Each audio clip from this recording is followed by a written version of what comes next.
Hi, this is Dewey back with a new trading video, my trading friends. This is a story from the SIBO days. I lost quite a bit of money on this one, and hopefully you can benefit from this story so that you won't have to. So thanks for watching, and I hope you enjoy. So here's a story from back in the day at the SIBO. I know people kind of like these, and I didn't want to make a bunch of stories pinning medals on myself, because that's not what it's about at all. Anybody can come on here and tell you how much money they make and how wonderful they are. And I don't want to glorify losing money either, because it's not a competition for who can lose the most money. We don't want to lose money, but stuff happens, and here's a story about one of those things that did happen. So anyway, I came into the CSCO pit in 1995. I had left California, come back to the SIBO, and my buddy Doug was working in the CSCO pit, and they were moving him out of there, so I got to take his spot. Now, this guy behind me in the picture there, who's smiling, HUK, was running the show at the time. And the CSCO pit was a real liquid place, and you could do whatever trade you wanted. It was not a very small liquid pit where you had to participate on every trade, and you were required to participate whether you wanted to or not. It was more like a very, very liquid spot where tons of stuff was happening all the time, and you could kind of pick and choose a little bit which trades you wanted to be on. Now, there were some smaller issues that traded in that pit that only a couple of us traded. Most people in my firm would trade everything in the pit, which was not characteristic of the average market maker at the SIBO. CSCO pit was run by Litecoin, which was a company whose head guy was a guy named Lee Tenzer. Now, I didn't know Lee Tenzer all that well, but he was known as being a really cool guy at the time. And so the guys with the black jackets would stand in the front of the pit, and they were part of the Lee Tenzer DPM, or Letco, and they ran the show at CSCO. As I've explained before, DPM we were in a kind of hybrid system where, although it wasn't a specialist system, the DPM was kind of in charge of things and would get a larger share of most trades, if they wanted it, than other people in the pit. So how did I make and then lose a fortune? Well, when I first came into CSCO pit, the first earnings came up, and I decided I would sell some options. And it wasn't as simple as just selling a straddle, but my net position coming into earnings was that I was short some options, I was short some gamma, I was collecting some positive theta. So the best thing that could happen for me for earnings was earnings came out and the stock didn't really move. It just kind of stayed where it was. And then usually what would happen is they would buy options ahead of earnings, and then earnings would come out, and then a stock would either move or not. But after earnings were out, the option prices would go down, volatility would come in, and if you were short options, you could buy them back for cheaper than you sold them for. So my first earnings cycle in CSCO, sold a bunch of options, and earnings came out, not that much happened, and I made a nice profit for earnings. So next time earnings came around, same thing. Sold some more options, kind of probably double my position at this point. Earnings came out.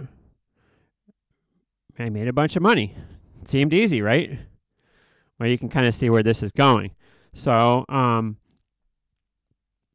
and you know, a lot of the trades that I'll talk about here, I have proof of, in that I can show my P&L sheets, but I don't have the records for my first year trading in CSCO. So, but I don't feel any need to prove it. And the people who were there at the time, if any of you are watching this, generally traders standing around each other wouldn't know what the other people's positions were unless you were in a very illiquid spot where everybody pretty much had the same position.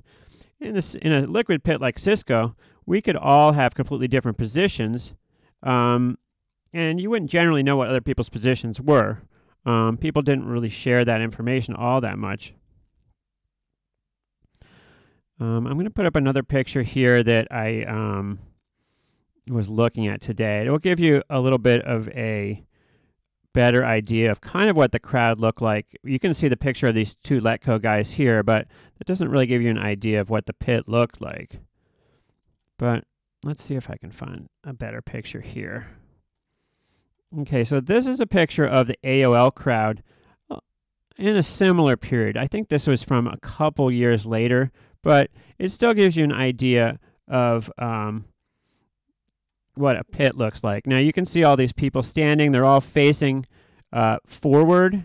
There's basically two pits pictured here. There's one with all these guys facing forward at the bottom of the picture, and there's another pit right behind it that's much smaller, and you can just see a couple guys in the book there. But this is the America Online crowd back in the day. And it's funny, this guy's picture, it says me. If you look just to the right of that, you can actually see the forehead of, that looks like Pete Nigerian. That's definitely his colors of his jacket with he's got these card, like poker card, different cards, and the red shoulders and black, and I think there's like spades and stuff on his jacket, but I believe that is Pete Nigerian next to him there. But CSCO crowd, when there was earnings coming out or something that was big and everybody was in the pit, would swell to a size similar to this pit here. It was along the end of the floor at the far end, right next to one of the escalators, but it would kind of look like this, a whole bunch of people standing. And if this was CSCO pit, I stood on the left side down towards the bottom, and I was right next to a phone bank. And I was taught by Doug, who was an awesome, brilliant trader. And as I've said in other videos, he would make some analogies to prison life and having to kind of claim your territory and whatnot. And I remember being right on the phone bank, and I was right by the phones there. And the person I ended up becoming really good friends with, and ended up doing stock for me, his booth was right next to the CSCO pit. So it became natural that I gravitated towards a stock person right next to the pit, because the company stock trading people, Group 1, they didn't make me a priority. They made the Group 1 pit their priority. And thus, if I called them, of course, they would pick up the phone, but it became quicker to use an outside source to trade my stock. So just to explain kind of the dynamic here, we would do an options trade. And most options trades, we would immediately hedge with stock. So you buy some calls that get you long. You call and you say, sell 2,000 shares of CSCO against the calls, and that flattens you out. So generally, the way an options trade would work is a broker yells out an order. He says, these 50 calls. And you say, 1 3/8, 5/8. Back then, it was eighths and quarters. 1 3/8, 5/8. And he would say, buy them, pay 5/8. Sold. So he would say, okay, I'll buy 20. If a broker says, buy some calls, if he says buy them and you say sold, that means you're going to sell as many as he has to buy. So you don't just want to say sold usually. You want to say sell you 20, something like that. So let's say CSCO is trading $30 and the guy buys 10 of the at-the-money calls from me. He buys the March 30 calls from me. He buys 10 from me. Okay. An at-the-money call has a 50 delta. So if I sell 10 calls, then I'm going to turn around and I'm going to say to this person trading stock for me, or I'll call on the phone, buy 500 shares of CSCO, pay the market. Or I might put a limit order in. But generally, if you sell 10 calls that are at a 50 delta, then you would buy 500 shares against them. So it would operate very smoothly, I'd say sell you 10 calls, call my stock guy, buy 500 shares of Cisco, pay the market, boom, trade's done, move on to the next trade. And so back to the story. So I thought it would be a good idea to sell options in Cisco. Now, granted, I've been trained in options trading and stuff for a while, but you know, once you get out there in the pit, you got to figure out how to make money. And so I sold some premium, and it worked out for me. Second time I sold premium, it worked out for me, and I can't remember the exact numbers. It might have been the first time I made $15,000 on the earnings cycle. The next time it might have been $50,000. But I do remember, I think, that coming into the end of the year, now our year ended in, I think, September. I think it went September to September. But the last month of the year, my account, I was up about $500,000. And most of it was from being short premium in Cisco. And I believe I was short 20,000 gamma.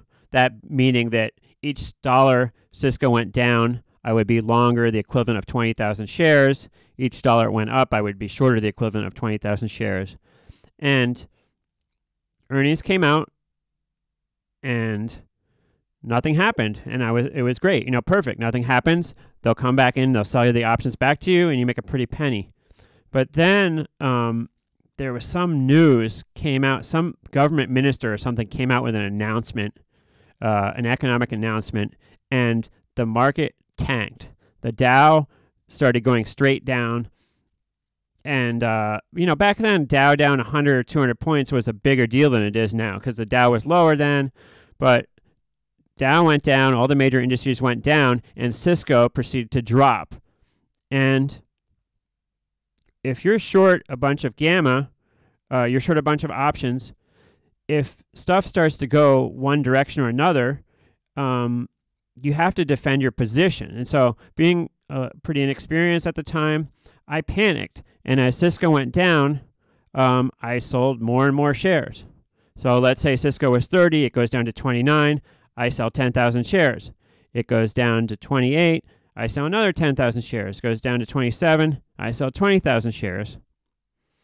So I'm panicking and selling into the sell-off to try to keep up with my deltas and protect my position.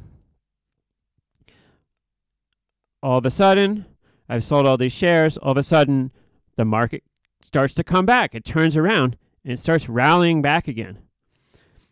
And Cisco turns around from this big sell-off that it had had, and it starts rallying back. So now, all of a sudden, I'm panicking to I'm worrying that I'm too short. And so I start buying all these shares at Cisco, buy it back, buy it back, buy it back. And I ended up getting whipsawed. So I ended up selling the low of the day. I sold shares at the low price of the day, you know, and not just 10 shares, but thousands and thousands of shares at the low of the day. And I ended up buying those shares back at the high of the day because I was trying to defend this short options position. And I panicked and I didn't know what to do. I played it wrong. And so with a couple weeks left in my trading year, when I would have gotten a nice bonus and would have come home with well into six figures for that year, I gave up my whole year in one day trading Cisco because I had too big of a short gamma position and I panicked. So, you know, you got to get burned to learn, and that was a tough lesson for me because a year of trading, especially when it's your first year on a badge, you know, it took me a while to get on a badge, and I was able to make it back from San Francisco in my training only to lose my whole year in one day in Cisco systems short gamma. So that is the back in the day trading lesson for today. I don't know if it's a lesson, but story. And we'll catch you in the next one. I'll tell you, that CSCO pit was a Tales from the SIBO back in the day. CSCO pit was a crazy spot. When I first got in there was one guy who had been in like Vietnam or something, and Doug told me that this guy had like killed several people in Vietnam or something. He was standing behind me, and there are a bunch of characters in there. You're standing in the pit, you know, with all these guys around you, and there are some funny people. One trader in the pit was a really, really cool guy, the biggest trader in the pit besides the DPM, this guy at KBC. He would actually trade more size than the DPM. Super nice guy. Used to give us free parking at the Bulls. All right, well, thanks for watching, and we'll see you in the next one. This is